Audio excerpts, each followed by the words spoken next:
আজকে আমার কাজের মাধ্যম দিয়ে আবার চলে এলাম মা সারদার গল্প নিয়ে।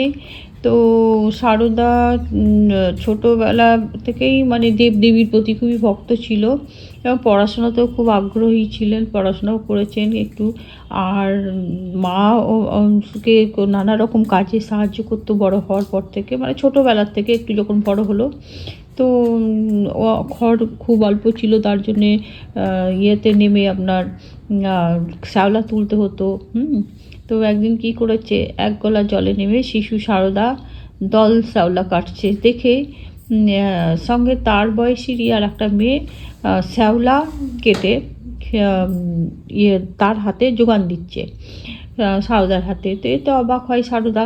একা থাকলে ওই মেয়েটি তার সঙ্গে সঙ্গে থাকে, আবার খেলাও করে, তার কাজে সাহায্যও করে, কিন্তু আর কেউ এলে আর তাকে দেখা যায় না। এ যেন এক বিচিত্র রহস্য। সারদাও এর কোনো কারণ জানে না, কে তার ওই মেয়েটি। তো এরকমভাবেই সে বড় হচ্ছে এবং তখনকার দিনে যেমন গঙ্গা স্নান, আর গঙ্গা স্নানের প্রতি খুবই ভক্তি ছিল, তার জন্য সে ওই ওই অঞ্চলের সব মানুষরা যেরকম স্নান করতে আসতো, সারদাও ছোটো ভাই বোনদের নিয়ে মুড়ির পুটলি বেঁধে আসতো নদীর ধারে, ভাই বোনদের স্নান করিয়ে নিজে স্নান করে ওদের সঙ্গে একসঙ্গে নদীর তীরে কোনো গাছের ছায়ায় বসে মুড়ি খেয়ে আবার ফিরত গ্রামে। এগুলো গ্রামের দিকে তো আসে, এখন দোকানপাট হয়ে গেছে বলে সব জায়গাতেই মুড়ি, সব ঝালবড়া, চপ, ভিগনে, সব ঘুগনি পাওয়া যায় বলে আর মুড়ির পুডলি বাঁধতে হয় না। কিন্তু আমাদের গ্রামেও দূর গ্রামে অন্য গ্রামের মন্দিরে যখন পুজো দিতে যেত তখন এই মুড়ির পোডলা থাকতো, কিন্তু এখন আর নাই, আর থাকে না, নিয়েও যায় না কেউ। তবে কিছু মেলা খেলাতে আমি দেখেছি ক্যারিতে করে কিন্তু মুড়ি নিয়ে এসে। এইবারেই তো আমি ঘোষগ্রাম মেলা দেখতে গেছিলাম, তখন আমার পাশে যে মুড়ি খাচ্ছিল বললো মুড়ি নিয়ে এসেছি ঘর থেকে। তো অনেকে কেনা মুড়ি খেতে পারে না, ঘর থেকে ঘরের মুড়ি থাকলে তো খুবই ভালো। তো আমরা ওখানে বসে একসঙ্গে মুড়ি খাচ্ছিলাম, ভালোও লাগে। এখন সেই সব বেশি, এখন অন্যরকম জিনিস বিক্রি হয়, তখন মেলা এরকমভাবে বসলেও মানে এমনি মেলার সময় পাওয়া যায়, গঙ্গা স্নানে বা এমনি কোথাও গেলে তখন পুজো শুধু মন্দিরে পুজো দিতে গেল তখন কিন্তু এই মুড়ির পোটলা যেত, আমরাও নিয়ে গেছি আর কি, তার জন্যই বলছি।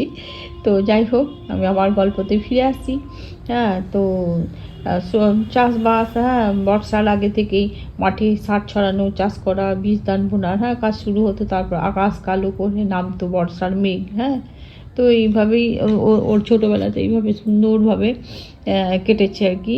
তো সারদাদের গ্রামে জগদ্ধাত্রীর পুজো হতো খুব বড় করে। তাদের পাশেই হলদে পুকুর গ্রাম বলে আছে, সেখান থেকে রাম হৃদয় ঘোষাল সেই গ্রামের সম্মানিত বয়স্ক ব্যক্তি ছিলেন। তিনি এসেছেন প্রতিমা দর্শন করতে। দেখেন সেখানে তন্ময় হয়ে ধ্যান করছে মায়ের মূর্তির সামনে বালিকা সারদা। তো ধ্যান করছে, তা দেখে রাম হৃদয় ঘোষাল হঠাৎ চমকে ওঠেন। কে আসল মা আর কে সারদা, এ যেন তিনি ঠিক বুঝতেই পারছেন না। তার সর্বাঙ্গ কাঁপছে দেখে বিস্মৃত হতভাগ ব্রাহ্মণ ভয়ে ভয়ে সেখান থেকে সরে যায়।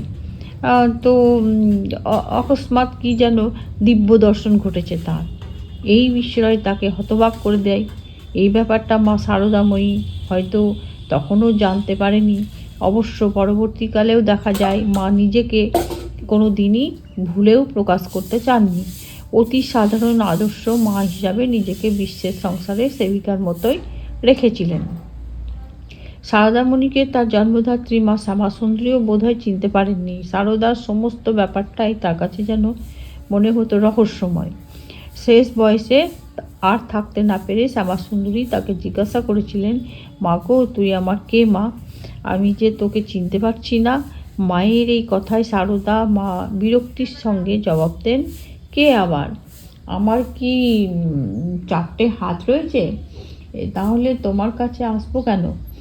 মা সারদা ছিলেন ছেলেবেলা থেকেই খুব পরিশ্রমী, কর্মনিপুণা আর অতি সাধারণ এক বাংলার মেয়ে বউয়ের মতোই। সংসারের জন্য দিনান্ত হাড়ভাঙা পরিশ্রম করতেন। তার ভাই কালীচরণও স্বীকার করেছিল, দিদি আমাদের সাক্ষাৎ লক্ষ্মী, আমাদের বাঁচিয়ে রাখার জন্য দিদি কী না করেছেন, ধান বায়না থেকে পৈতা বানানো, পৈতা কাটা আর কি, গরুর জাবনা দেওয়া, রান্না বান্না, বলতে গেলে সংসারের সব কাজই তো দিদিই করেছেন। ছোটবেলা থেকেই সারদামণির মন ছিল খুব কোমল, মানুষের দুঃখে তার মন কাঁদত সবসময়। তাদের মনে কিছু তাদের জন্য কিছু করতে পারলে তার মনটা খুব সুখী মনে হতো। মা সারদামণির বয়স তখন মাত্র 11 বছর। হ্যাঁ, তো এবার সারদা মা তখন খুব ছোট্ট, গরম খিচুড়ি পাতে পড়েছে। তো খিদের জ্বালা, তবু গরম ধোয়া ওঠা খিচুড়ি খেতে পারছে না ছোট মেয়ে সারদা। কোথা থেকে হাত পাখা এনে বাতাস করছে যাতে তাড়াতাড়ি খিচুড়ি ঠান্ডা হয়, ওরা যেন পেট পুড়ে খেতে পারে। সেটা এরকম করেও দিয়েছে আর কি, এতটাই হৃদয় দয়ালু ছিল আর কি। খেতে পারছে না, কিছু হাওয়া করে দিয়েছে আর কি। মায়ের সম্মান, ভক্তি, সাধারণ মানুষের প্রতি অপরিসীম কৃপা, স্নেহের প্রকাশ তখন থেকেই তার মধ্যে ঘটেছিল, যা পরবর্তীকালে সমাজ ও দেশের মানুষ মানে এগুলো লক্ষ্য করেছে আর কি। মা সারদামণি সেই অতীতের মহা মানে হতদরিদ্র মানুষদের ছবি কোনোদিন ভোলেননি। তার এতটাই ছোটোবেলা থেকে এইসব অভিজ্ঞতা তার হয়েছিল আর কি। তো মা সারদামণির জীবনে এর মধ্যেই আবার আর একটা ঘটনা ঘটে গেছে। ঘটনাটা কি, সেদিন সকালেই নিয়েছিলেন খুব সহজভাবে, কিন্তু পরে জানা গেল এ এক অতি অসাধারণ ঘটনা। এ যেন নিয়তির বিধান মানুষের বোধ ও জ্ঞানের অগোচরে, যার বিধান বহু আগে থেকেই তৈরি হয়েছিল। শিওর গ্রামে শ্যামাসুন্দরী বাপের বাড়ি। সেই গ্রামে কামারপুকুরে গদাধর চাটুর্যের ভাগ্নে হৃদয়রাম মুখুজ্জের বাড়ি ছিল। শিওর গ্রামে শান্তিনাথ শিবের মন্দিরে খুব বড় করে পুজো হতো, সেখানে অনেক লোকজন আসতো। হ্যাঁ, তো এবার তার কিশোর বয়সে গদাধর তখনও রামকৃষ্ণ হয়নি। কে দেখতে খুব মানে রামকৃষ্ণ হননি, কিন্তু দেখতে খুব সুন্দর ছিল, এবং কি বলবো, এবার চোখ মুখও ছিল রামকৃষ্ণ খুবই সুন্দর। হ্যাঁ, যাত্রার আসরে বসে সে যাত্রা দেখছে, আর অন্যদিকে মেয়েদের বসার জায়গা, তারাও যাত্রা দেখছে। সারদা তখন ছোট্ট মেয়ে, কোনো প্রতিবেশীর কোলে বসে আছে। সেই মহিলা শুধু ওই ছোট্ট মেয়েকে, এত লোক বসে আছে, এদের মধ্যে কাকে তোর বিয়ে করতে সাধ জাগে। ছোট্ট মেয়েটি দুহাত তুলে দেখায় ওই গৌরকান্তি গদাধরকে, দেখিয়ে বলে, ওই একে। একথা শুনে মেয়েরা হাসিতে ফেটে পড়ে। সেই প্রসঙ্গে প্রসঙ্গটা সেখানেই শেষ হয়ে যায়। এই নিয়ে আর কারোর মনে কিছু ছিল না। তো এটার কথা বলতে গিয়ে একটা ছোট্ট ঘটনা বলি। আমরা যখন বাইরে থাকতাম তখন তো ট্রেন জার্নি করতে হতো। তো একটা স্টেশনে অনেক লোক বসে আছে, একটা বাচ্চা, ছোট্ট বাচ্চা, কত হবে 3 বছর বয়স, তাকে জিজ্ঞাসা করছে, আর স্টেশনে এত লোক বসে আছে, কাকে তোর পছন্দ? বাচ্চাটা তখন গুটগুট করে হেঁটে একটা সুন্দর পোশাক পরা, বেশ সুন্দর হ্যান্ডসাম ছেলে দেখতে বসে আছে, তাকে গিয়ে তার হাঁটুতে হাত দিয়ে বলছে, একে পছন্দ। তো হঠাৎ মনে পড়ে গেল আর কি এইসব ঘটনাগুলো। তো এই হচ্ছে কথা। তো আবার গল্পতে ফিরে আসছি। ছোট বাচ্চা একদম ছিল তখন, তো সবাই হো হো করে হাসতে শুরু করেছিল আর কি। ওর ওইখানে গিয়ে গুটগুট করে অনেকটা দূরে বসেছিল, তো গুটগুট করে চলে গেল ওই লোকটার কাছে, ওই ছেলেটার কাছে, দিয়ে ওখানে হাত দিয়ে দেখিয়ে দিচ্ছে আর কি। তো ওটা দেখাতে সবাই হেসে ফেলেছিল আর কি। তো এই ঘটনাটা মনে পড়ে গেল আর কি। তো শ্যামাসুন্দরী যথারীতি জয়রামবাটিতে নিজের ঘরে ফিরে যায়। দিন কাটতে থাকে সুখে দুঃখে। ছোটো সারদার বয়স তখন 5 পার হয়ে 6 পড়েছে। তখন গদাধর কামারপুকুর থেকে এসেছে দক্ষিণেশ্বরে। তার বড় দাদা রামকুমার প্রথমে ঝামাপুকুর টোলে পড়াতেন। গদাধর গ্রামে পড়াশোনাও করে না, দিনভর গান গেয়ে না হয় মাঠে বাগানে ঘুরে বেড়ায়। এইদিকে বাবা মারা গেছেন, সংসারে খরচ আছে, তাই বড় দাদাই ওকে কলকাতায় নিয়ে এসেছিলেন কিছু কাজকর্ম করে, যাতে 2 পয়সা রোজগার করতে পারে। তো এখানে কি হয় যে দক্ষিণেশ্বর রানী রাসমণির প্রতিষ্ঠিত মন্দিরে তিনি পূজারী হন। হ্যাঁ, গদাধরও অনিচ্ছা সত্ত্বেও এখানে আসে আর কি। আর ওই দক্ষিণেশ্বরেই গদাধরের জীবন আসে এক আমূল পরিবর্তন। এখানেই সূচনা হয় গদাধরের মাকে জগৎ জননীকে পাওয়ার কঠিন সাধনা। এখন বাজে 9:30। শুভ সকাল বন্ধুরা। এখন ব্রেকফাস্টে এই যে আলু সিদ্ধ, মুড়ি নিয়ে নিয়েছি, কাঁচা পেঁয়াজ, কাঁচা লঙ্কা, আর এই যে গুড়, আখের গুড় আর ছোলার ছাতু। যেহেতু মুড়ি খাচ্ছি তার জন্য এর মধ্যে আছে আলু সিদ্ধ। আলু সিদ্ধটাও ঠিক আছে মুড়ির পক্ষে। আর এই যে ছোলা ছাতু নিয়ে নিচ্ছি আর আখের গুড়, দুটোই ভালো জিনিস। তো এই যে আজকে মুড়ি খাবো আর কি। আর আমার ছেলে খেয়ে নিয়েছে, তো আমার হাজব্যান্ড আর আমি খাবো এখন।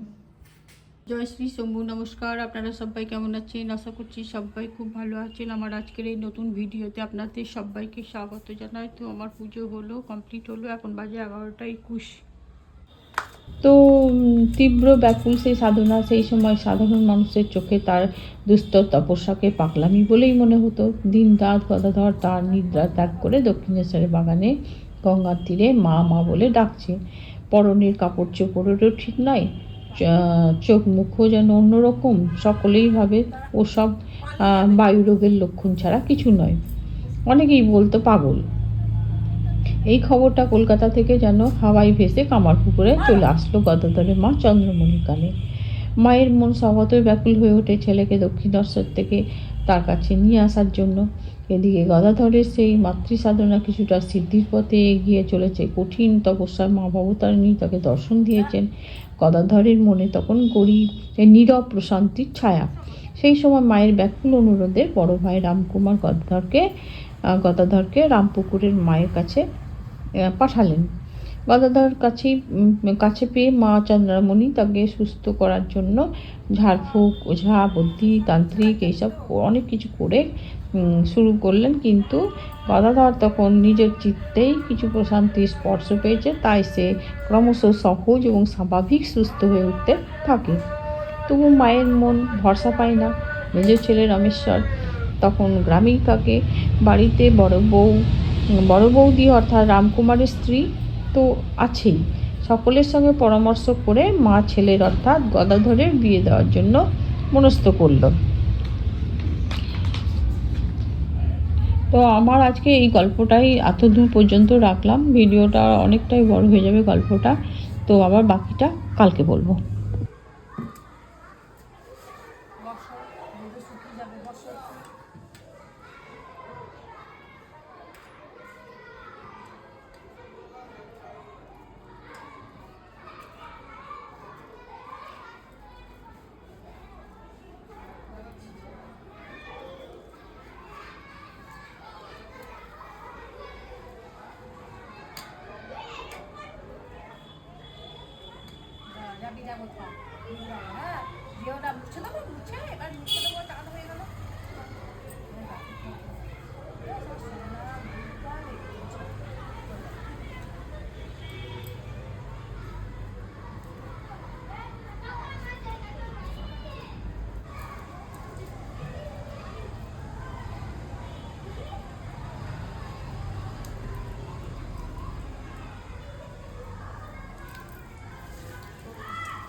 শুভ দুপুর বন্ধুরা, এখন বাজে 2:05। তো আমরা ভাত নিয়ে বসে গেলাম, গরম গরম ভাত আর ডিম আলু মাখা আর সিদ্ধ দিয়ে আর কি, আর কলাইয়ের ডাল, আর এই যে ফুলকপি আলু মটরশুঁটির তরকারিটা কালকের, ডালটা আজকের আর সিদ্ধটা আজকের। তো এই হচ্ছে আমাদের আজকে দুপুরের মেনু। তো আমার বড়মশাইয়ের আর আমার ছেলে এখন নাই, তো পরে খাবে এসে। শুভ সন্ধ্যা বন্ধুরা, এখন বাজে 5:57, প্রায় 6টা বেজেই গেল আর কি। তো আমরা চা নিয়েছি।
আমার পিঠে পাটিসাপটা বানানো হয়ে গেল। তো 1.5 কাপ চালগুড়ি, 1 কাপ ময়দা আর 4 চামচ মতো সুজি দিয়ে, একটু লবণ, 1 চামচ চিনি দিয়ে ভালো করে আমি জল দিয়েই গুলেছি। আজকে আর খুব বেশি দুধ ছিল না, তো জল দিয়ে ভালো করে গুলে ব্যাটারটা তৈরি করার পরে আমি একটা একটা করে ভেজে নিলাম আর চাচির পুর দিয়ে দিলাম।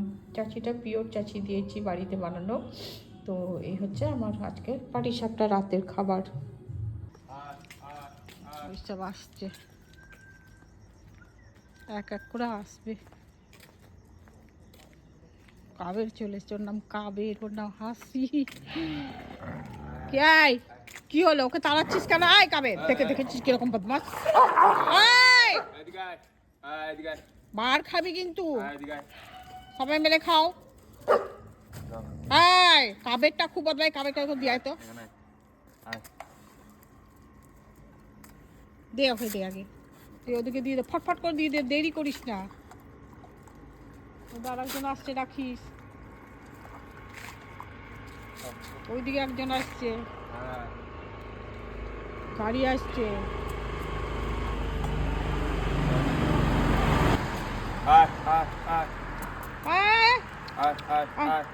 চলে আয় তাড়াতাড়ি, তাড়াতাড়ি তাড়াতাড়ি, গাড়ি আসছে, তাড়াতাড়ি আয়। ভয়ে আসতে পারছে না, দিয়ে আয় ওই পারে, ওই পারে দিয়ে গা। আয় আয় কাবের, ওই তো কাবের চলো, ও চলে যাচ্ছে। কি বদমাস রে ও, ওকে দিস না।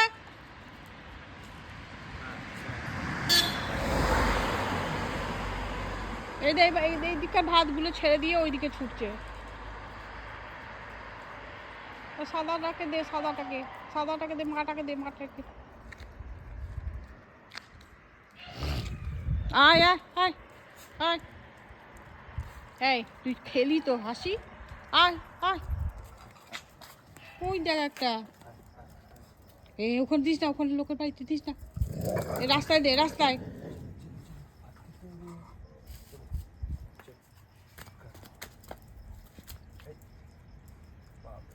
পড়ে গেছে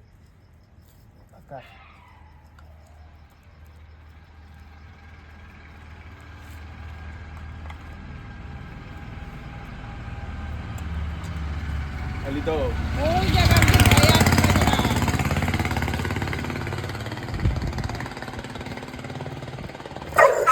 এই, এই, দেখবি? দাঁড়া, দাঁড়া, দাঁড়া। এই, এই, দিয়ে আয় আগে দেখ। এই, কবে? এদিকে আয়। লে, এদিকে আয়, এদিকে আয়। ওখানে দিয়ে দে, ওখানে দিয়ে দে।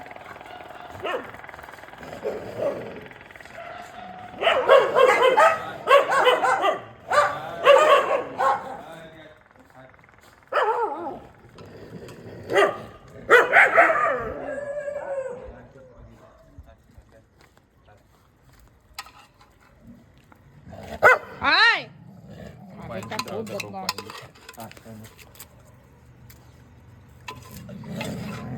ये क्यों बदमाश?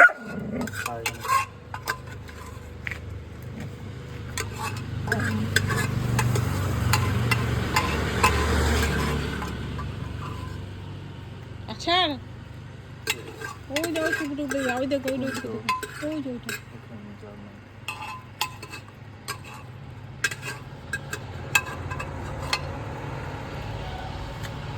চলো 8টা কুকুর পুচকি, ওখানে দুটো পুচকি আছে। 8টা আর ওদিকে দুটো পুচকি, 10টা।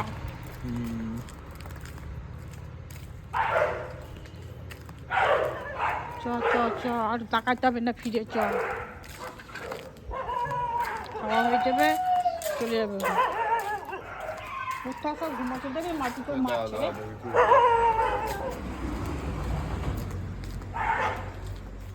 পালিয়ে আয়, তোকে দেখে আবার যাবে।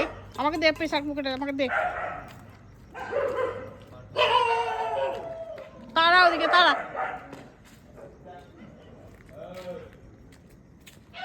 তারা তারা সব নিজের নিজের জায়গায় চলে যাবে। তারা মারপিট করবে খালি। এটা খুব গন্ডা হয়ে গেছে। মারপর যা যা, ওই নিজে ওই পাড়া চলে যা।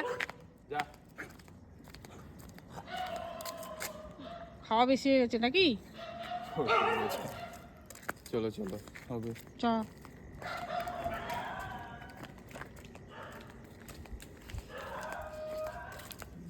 ওই গ্রামে চলে আসছে এরা এই পাড়ার লাই, এই পাড়ার লাই কোথাকার সাকির মাকির টুডের বটে, কামড়ে দেবে। এইদিকে লয়।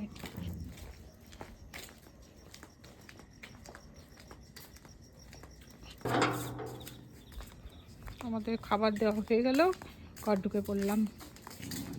ভিডিওটা আজ এখানেই রাখলাম। আপনারা সবাই ভালো থাকুন, সুস্থ থাকুন, সাবধানে থাকুন।